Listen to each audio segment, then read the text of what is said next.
जिगाव प्रकल्पातील आडोळ खुर्द गावातील ग्रामस्थांना अनेक समस्या भेडसावत असून त्यांनी याकडे प्रशासनाचं लक्ष वेधण्यासाठी जलसमाधी आंदोलनाचा इशारा दिला होता।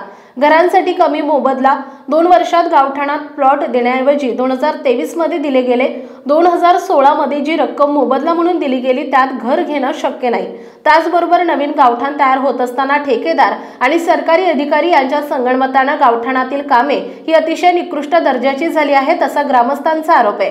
त्यातच नवीन गावठाणाची जागा निश्चित करत असताना जो रस्ता गृहीत धरून जागा निश्चित केल्या गेल्या तोच रस्ता दुसरीकडे हलवण्याचा घाट प्रशासकीय अधिकाऱ्यांनी घातलाय। एकाच प्रकल्पातील इतर गावांना वेगळा न्याय आणि आडोळ खुर्द गावाला वेगळा न्याय दिल्याचा आरोप ग्रामस्थांकडून होत असून या विरोधात जलसमाधी आंदोलनाचा इशारा दिला गेला होता।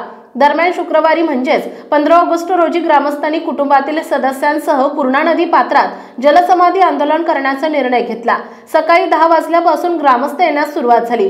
आडोळमधील लोक कुटुंबासह आंदोलनस्थळी आले। जलसमाधी आंदोलन सुरू असतानाच स्थानिक ग्रामस्थांनी प्रकल्प अधिकारी यांच्यात चर्चा आणि त्यानंतर थोडी बाचाबाची झाली। याच वेळी गौलखेड येथील विनोद पवार या व्यक्तीने प्रशासनाचा निषेध म्हणून थेट पूर्णा नदी पात्रातच उडी मारली। आंदोलनकर्त्यांना अचानक नदीत उडी मारल्याने खळबळ माजली। अचानक ही घटना घडली। यावेळी कोणतीही व्यवस्था तिथे केलेली नव्हती, त्यामुळे तो सर्वांसमोरच वाहून गेला। दुपारी 3 वाजेपर्यंत सुद्धा सदर व्यक्ती दिसून न आल्याने प्रशासनाने NDRFचे विशेष पथकाला पाचारण करून त्याचा शोध सुरू केलाय।